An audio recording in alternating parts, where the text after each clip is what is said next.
Hello everyone, ট্রান্সলেশনের আরও একটি নতুন ক্লাসে সকলকে স্বাগত। যারা প্রথম থেকে ক্লাসটি দেখছো কোনো রকম স্কিপ না করে ক্লাসটি দেখতে থাকো। আশা করি ক্লাসটি অনেক হেল্পফুল হতে চলেছে। বিশেষ করে যা পিএসসি ক্লার্কশিপ এবং মিসলেনিয়াস মেন্স দিচ্ছ তাদের ক্ষেত্রে ক্লাসটি খুবই উপকারী। আর যারা বেঙ্গলি টু ইংলিশ ট্রান্সলেশন লিখতে চাও বা লেখা শিখতে চাও তাদের ক্ষেত্রেও ক্লাসটি গুরুত্বপূর্ণ। তো চলো আমরা প্রথমে যে এই প্যাসেজের অর্থাৎ বেঙ্গলি যে প্যাসেজের প্রথম লাইনটি আছে সেটা দেখে নিই। এক মশক, অর্থাৎ মশক বলতে এখানে মশাকে বোঝানো হচ্ছে কোনো এক বৃষের মস্তকের ওপর কিছুক্ষণ উড়িয়া পরিশেষে তাহার শৃঙ্গের উপরিভাগে উপবিষ্ট হইল। এখানে উপবিষ্ট হইল মানে বসলো, শৃঙ্গের মানে সুরের উপরে, এবং উড়িয়া বলতে এখানে উড়ে, আর পরিশেষে হচ্ছে সব শেষে। তো এইগুলো আগে আমাদেরকে বুঝতে হবে। আর এখানে বৃষ বলতে কিন্তু বুলকে বোঝানো হচ্ছে, মস্তকের উপর হচ্ছে মাথার উপর। তাহলে কি এক মশক, তাহলে আমরা প্রথমে এই সেন্টেন্সটাকে দুটো সেন্টেন্সে ভাগ করব, অর্থাৎ এই পরিশেষে আর এই যে উড়িয়া বলতে এখানে আমরা উড়ে যাওয়াকে, অর্থাৎ এখানে মেন ভার্ব করব এবং তারপরে আমরা আবার অ্যান্ডের মাধ্যমে দ্বিতীয় সেন্টেন্সটাকে যুক্ত করব। তো কীভাবে? এ মস্কুইটো ফ্লিউ অ্যাবাউট, অর্থাৎ উড়তে থাকলো বা উড়ছিল, flew about for a while কিছুক্ষণের জন্য, over the head of a bull, over the head of a bull, অর্থাৎ একটা ষাঁড় বা একটা বৃষের মস্তকের ওপর কিছুক্ষণের জন্য উঠছিল। তাহলে সাবজেক্ট হচ্ছে এখানে কি মস্কুইটো, আর ফ্লিউ অ্যাবাউট অর্থাৎ ঘুরপাক খাচ্ছিল, এটা হচ্ছে V2, ঘুরপাক খাচ্ছিল ফর এ ওয়াইল কিছুক্ষণের জন্য। কোথায়? সেটা হচ্ছে over the head of a বুল, একটা ষাঁড়ের মাথার উপর বা একটা বৃষের মাথার উপর। অ্যান্ড দিয়ে আমরা এই পরিশেষের থেকে যুক্ত করব অ্যান্ড ফাইনালি, এবং সব শেষে সেটেলড অন, এবং বসে পড়লো। তাহলে এই মস্কুইটোর কথাই কিন্তু বলা হচ্ছে, এই মস্কুইটো কি ফাইনালি সেটেলড অন, কি কোথায় বসলো? On the tip of its horn, অর্থাৎ এই যে বৃষ বা বুলের কথা আমরা বলছি এবং তার যে হর্ন রয়েছে, তার যে সুর, সেই শৃঙ্গের মাথার উপর বসে পড়লো বা উপরিভাগে বসে পড়লো। তো আমরা এখানে কয়েকটা ওয়ার্ডও আমরা দেখে নেব। তার আগে এটা আমরা কিভাবে করলাম সেটা বললাম। অ্যান্ড দিয়ে আমরা দুটো সেন্টেন্সকে যুক্ত করলাম, কারণ এখানে ফ্লিউ অ্যাবাউট হচ্ছে একটা মেন ভার্ব রয়েছে, আর এখানে হচ্ছে সেটেলড অন অর্থাৎ বসে পড়লো, উপবিষ্ট হইলো, দুটো ভাব রয়েছে। তো সেই কারণে কিন্তু আমরা অ্যান্ডের মাধ্যমে দুটো সেন্টেন্স ভাগ করে নিয়েছি। এতে কি হয়, যদি আমরা ভেঙে ভেঙে করি কিন্তু আমাদের ট্রান্সলেশন করতে সুবিধা হয়। তো এখানে আমরা ফ্লিউ অ্যাবাউটকে কিন্তু আমরা বাজড অ্যাবাউট বলতে পারি, কারণ এরা কি গুনগুন করতে থাকে। তো এদের ডাককে বাজড বলা হয়, গুনগুন করা। তো কি বাজড অ্যাবাউট অর্থাৎ গুনগুন করতে থাকা বা ঘুরতে থাকা বলতে পারি আমরা, বা আমরা হোবার্ডও বলতে পারি, হোবার করা, হোবার্ড, বা আমরা ফ্ল্যাটার্ডও বলতে পারি, ফ্ল্যাটার্ড। আর over the head of the bull and finally, বা আমরা বলতে পারি অ্যাট লাস্ট, কি অ্যাট লাস্ট অর্থাৎ সব শেষে, ফাইনালি বা at last settled on, settle বলতে এখানে কিন্তু বসে পড়লো, বা আমরা ল্যান্ডেড বলতে পারি, কি ল্যান্ডেড অর্থাৎ বসে পড়া, বা আমরা বলতে পারি পার্সড, কি পার্সড করা, বা আমরা কিন্তু রেস্টেডও বলতে পারি, কি রেস্টেড, কি রেস্টেড অন দ্য টিপ বলতে অগ্রভাগ, যেটাকে আমরা কিন্তু পিক বলি, পিক অর্থাৎ যে অগ্রভাগটা, বা আমরা কিন্তু এন্ডও বলতে পারি। আর অফ ইটস হর্ন, তো হর্ন বা আমরা এটাকে টাস্ক বলতে পারি, টাস্ক অর্থাৎ তার যে শুঙ্গ বা সুর যেটাকে বলে সেটা হচ্ছে, বা আমরা অ্যান্টলারও বলতে পারি, কি অ্যান্টলার। তো এই সমস্ত সিনোনিমসগুলো কিন্তু তোমরা অবশ্যই লিখে নেবে, কারণ সিনোনিমস কিন্তু খুবই ইম্পর্টেন্ট ট্রান্সলেশনের ক্ষেত্রে, এবং যত বেশি ওয়ার্ড পাওয়ার থাকবে তত বেশি ট্রান্সলেশন কিন্তু তোমাদের আরও বেশি কিন্তু সহজ সরল হবে। তো চলো আমরা পরের বাক্যটি লক্ষ্য করি। পরের বাক্যটিতে রয়েছে এবং মনে মনে চিন্তা করিল, অর্থাৎ করলো, হয়তো বৃষ তাহার ভারে ক্লেশবোধ করিতেছে। তো এখানে মনে মনে চিন্তা করলো এবং এটা মনে মনে চিন্তা করলো এবং এটা, তো এটা কিন্তু এখানে সাইলেন্ট আছে। অ্যান্ড ইট থট, এবং এটা সাবজেক্ট অ্যান্ড V2, কারণ যেহেতু এটা পাস্ট টেন্সে বলা হচ্ছে সেই কারণে V2 ব্যবহার করছি কিন্তু আমরা এটাই। তো ইট থট টু ইটসেলফ, এটা নিজে নিজে ভাবছিল। তো এখানে কিন্তু আমরা রিফ্লেক্সিভ প্রোনাউন ব্যবহার করছি, রিফ্লেক্সিভ প্রোনাউন। তো রিফ্লেক্সিভ প্রোনাউন কাকে বলে? যখন কোনো কাজ নিজে নিজে সে করে অর্থাৎ কোনো ব্যক্তি নিজে নিজে করে তখন কিন্তু আমরা রিফ্লেক্সিভ প্রোনাউন ব্যবহার করি। তো and it thought to itself, এবং এটা নিজে নিজে মনে মনে চিন্তা করিল দ্যাট যে পারহ্যাপস সম্ভবত, অর্থাৎ হয়তো, হয়তোটাকে আমরা পারহ্যাপস বলছি। The bull was travelled by its weight, অর্থাৎ বুল ওয়াজ ট্রাভেলড এখানে কিন্তু প্যাসিভ ভয়েস করা হয়েছে, সিম্পল পাস্ট টেন্সের কিন্তু এখানে প্যাসিভ ভয়েস করা হয়েছে। আর প্যাসিভ ভয়েসে কি বলা হচ্ছে, the bull was travelled by its weight, অর্থাৎ এর যে ওয়েট বা ওজন তার দ্বারা হয়তো কি বীজ তাহার ভারে ক্লেশ বোধ করিতেছে, অর্থাৎ করিতেছিল, তার যে ভার সে ভারের দ্বারা সে হয়তো ট্রাভেলড বা খারাপ অনুভব করছিল, এটাই কিন্তু এখানে বোঝানো হচ্ছে।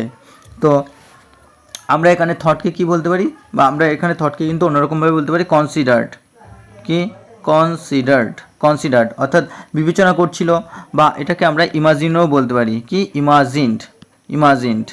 তাহলে কি অ্যান্ড ইট থট বা ইট কনসিডার্ড বা it imagine to itself that perhaps, অর্থাৎ সম্ভবত, বা এটাকে আমরা অন্য ভাষায় কিন্তু বলতে পারি পসিবলি, কি পসিবলি অর্থাৎ সম্ভবত। দ্য বুল কিন্তু অক্সও বলা যেতে পারে, দ্য বুল ওয়াজ ট্রাভেলড, বা বুল ওয়াজ কি বদার্ড বলতে পারি আমরা, বুল ওয়াজ বদার্ড, বা আমরা এখানে ডিস্টার্বড বলতে পারি, কি ডিস্টার্বড অর্থাৎ ডিস্টার্ব বোধ করা, বা বার্ডেন্ড বোঝা অনুভব করছিল, বার্ডেন্ড। তো এই সমস্ত অর্থগুলি অবশ্যই তোমরা লিখে নিও। তো চলো পরের বাক্যটি আমরা লক্ষ্য করি।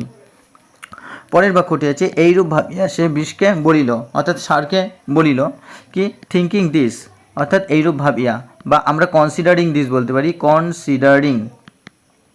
কনসিডারিং দিস এইরূপ ভাবিয়া, বা থিঙ্কিং দিস এইরূপ ভাবিয়া, বা পন্ডারিং দিস এইরূপ ভাবিয়া, ইট সেইড টু দ্য বুল, এটা বুলকে বলল, অর্থাৎ ষাঁড়। তো চলো আমরা পরের বাক্যটি লক্ষ্য করি। ভাই হে আমার, ভার যদি তোমার ক্লেশকর হইয়া থাকে, বলো আমি এখনই উড়িয়া যাইতেছি, অর্থাৎ আমি এখনই উড়ে যাব, আমি তোমায় ক্লেশ দিতে চাই না, অর্থাৎ কষ্ট দিতে চাই না। তো এটা কি হবে, প্রথমে ভাই হে আমার অর্থাৎ ব্রাদার, তো এখানে সম্বোধন জানানো হচ্ছে ইফ মাই ওয়েট, অর্থাৎ এখানে কিন্তু কন্ডিশনাল সেন্টেন্স, যদি তাহলে এরকম বোঝাবে। ইফ মাই ওয়েট এটা হচ্ছে সাবজেক্ট, ইজ কজিং ইউ, অর্থাৎ ভবিষ্যৎ নিকট বোঝাতে কিন্তু আমরা কি বোঝাই, আমরা কিন্তু অনেক সময় প্রেজেন্ট কন্টিনিউয়াস টেন্স ব্যবহার করি। ইজ কজিং ইউ অর্থাৎ সৃষ্টি করছে তোমাকে বা ঘটাচ্ছে তোমাকে এনি ডিসকমফোর্ট, অর্থাৎ কোনো ডিসকমফোর্ট বা কোনো অসুবিধা যদি তোমাকে ঘটাচ্ছে বা ঘটিয়ে থাকে, টেল মি আমাকে বলো অর্থাৎ বলো, এখানে বলো অর্থাৎ আমাকে বলো। অ্যান্ড দিয়ে কিন্তু আমরা আবার যুক্ত করছি উড়িয়া যাইতেছি, অর্থাৎ আমি উড়ে যাই এটা।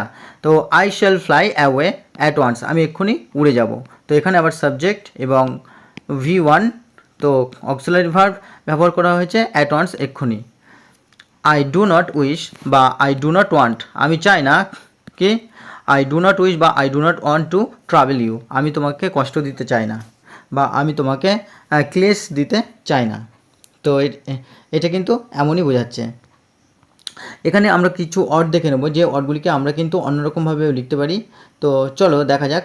এখানে যেমন যে বলা হচ্ছে যে ব্রাদার ওয়েট বলতে কিন্তু এখানে ভার বা বার্ডেনকে বোঝাচ্ছে।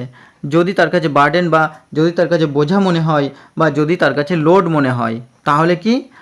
আর কজিং হচ্ছে আমরা ক্রিয়েটিং লিখতে পারি, ক্রিয়েটিং ইউ। তাহলে ইফ মাই ওয়েট বা লোড বা বার্ডেন ইজ ক্রিয়েটিং ইউ বা কজিং ইউ এনি ডিসকমফোর্ট বলতে যদি কোনো অসুবিধা বা আনইজ সৃষ্টি করে, আনইজ অসুবিধা বা অস্বাভাবিক, বা ডিস্ট্রেস বলতে পারি আমরা, কোনো ডিস্ট্রেস সৃষ্টি করে, বা আমরা কোনো পেনও বলতে পারি, যদি কোনো পেন, অর্থাৎ এক কথায় হচ্ছে ডিসকমফোর্ট তৈরি করে, অর্থাৎ আরামদায়ক এরকম নয়, বা অসুবিধার সৃষ্টি করে। টেল মি আমাকে বলো, and I shall fly away, অর্থাৎ ফ্লাই অ্যাওয়ে বা আই শ্যাল টেক অফও বলতে পারি। ফ্লাই অ্যাওয়ে অর্থাৎ উড়ে যাওয়া, বা যেটাকে আমরা কিন্তু টেক অফও বলতে পারি। আই শ্যাল টেক অফ অর্থাৎ আমি এক্ষুনি উড়ে যাব, বা I shall depart at once, বা I shall leave at once, আমরা কিন্তু এইভাবেও লিখতে পারি। আর উইশের জায়গায় আই ওয়ান্ট আমরা ব্যবহার করতে পারি, বা আই ডিজায়ারও ব্যবহার করতে পারি, কি ডিজায়ার, ওয়ান্ট ডিজায়ার, বা I wish, I want, I desire বা আই ইন্টেন্ড। তো এই সমস্ত ওয়ার্ডগুলি তোমরা লিখে নেবে। আর ট্রাভেল আমি অলরেডি বলেছি, ট্রাভেলটাকে আমরা ডিস্টার্ব বলতে পারি, ডিস্টার্ব বোধ করা বা ইনকনভিনিয়েন্স বা বদার ফিল করা। তো চলো আমরা পরের বাক্যটি লক্ষ্য করি। পরের বাক্যটি আছে, ইহা শুনিয়া বৃষ বলিল। হিয়ারিং দিস, অর্থাৎ এই কথা শুনে দ্য বুল সেইড, বুল কি বলল দেখা যাক, চলো আমরা দেখি পরের বাক্যটি। বুল সেইড, অর্থাৎ বুল বলল, তুমি সেজন্য উদ্বিগ্ন হইও না, তুমি থাকো বা যাও আমার পক্ষে দুই সমান। তাহলে কি, do not travel your self, অর্থাৎ তুমি নিজেকে কষ্ট দিও না, অ্যাবাউট দ্যাট, এটা সম্পর্কে বা সে সম্পর্কে তুমি উদ্বিগ্ন হইও না বা নিজেকে কষ্ট দিও না।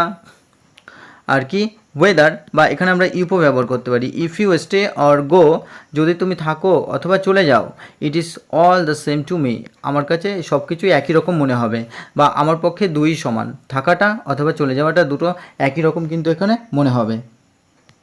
তো এখানে ট্রাভেল ইউর সেলফ বা আমরা এখানে ওরি বলতে পারি, ওরি। তাহলে ডু নট ওরি ইউর সেলফ, তুমি নিজেকে দুঃখ দিও না বা কষ্ট দিও না, বা ডু নট ফ্রেট ইউর সেলফও বলতে পারি, কি freight, do not freight your self, do not ওরি ইউর সেলফ। তো এইভাবে কিন্তু আমরা, আর এখানে স্টেকে কিন্তু আমরা রিমেনও বলতে পারি, রিমেন, তুমি থাকো, তাহলে স্টে অর রিমেন, বা আমরা এটাকে আবার লিঙ্গারও বলতে পারি বা লিঙ্গার। তো তোমরা যেটা ইচ্ছা তোমরা ব্যবহার করতে পারো। আর কি, স্টে অর গো, গোটাকে আমরা লিভও বলতে পারি, আর ডিপার্টও বলতে পারি, ডিপার্ট ছেড়ে যাওয়া বা লিভ। তো চলো আমরা পরের বাক্যটি লক্ষ্য করি। আর এখানে বলা হচ্ছে কি, ইট is all the same to me, এটা আমার কাছে একই রকম থাকবে, বা এটা আমরা এরকম বলতে পারি কি, it makes no difference to me, it makes no difference to me, আমার কাছে কোনো পার্থক্যই তৈরি করবে না, বা it is equally accepted to me, অর্থাৎ একই রকমভাবে আমার কাছে অ্যাকসেপ্টেবল, তাহলে ইট উইল বি বা it is acceptable two me, অর্থাৎ আমার কাছে একই রকম, equally acceptable two me, it is equally acceptable two me, অর্থাৎ আমার কাছে একই রকম বা থাকবে, বা it is indifferent two me, আমার কাছে অন্যরকম বা একই রকম থাকবে। তো চলো আমরা পরের বাক্যটি লক্ষ্য করি। পরের বাক্যটি আছে, তুমি এত ক্ষুদ্র যে তুমি আমার সঙ্গে বসে আছো, ইহা এ পর্যন্ত আমার অনুভব হয় নাই, অর্থাৎ তুমি যে আমার সুরে বসে আছো বা সিংহে বসে আছো, এই পর্যন্ত আমি সেটা অনুভব করিনি।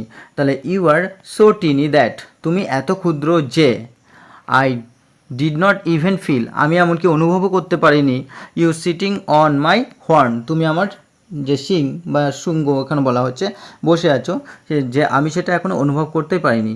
বা ইউ আর সো স্মলও বলতে পারি আমরা, ইউ আর সো স্মল, তুমি এতটাই ছোট, বা ইউ আর সো টিনি, বা you are so little, you are so little, বা আমরা বলতে পারি ইউ আর সো মাইক্রোস্কোপিকও বলতে পারি, বা মাইনস্কিউলও বলতে পারি। তো স্মল, লিটল বা টিনি তোমরা লিখতে পারো। আর I did not even feel, এমনকি I did not even feel বা আই ডিড নট নোটিস বলতে পারি, আই কুড নট সেন্সও বলতে পারি, আই কুড নট সেন্স, এটাকে কিন্তু আমরা এইভাবে লিখতে পারি, I could not even sense, I could not even sense, অর্থাৎ এমনকি আমি অনুভবও করতে পারিনি, বা I did not even feel, আমি অনুভবও করতে পারিনি, এইভাবে কিন্তু লেখা যেতে পারে। তো ইউ সিটিং অন মাই বা ইউ রেস্টিং, কি আমরা বলতে পারি, you resting on my horn, বা you perching on my horn. তো এই ছিল বন্ধুরা আজকের একটি ভেরি ইম্পর্ট্যান্ট একটি ট্রান্সলেশন।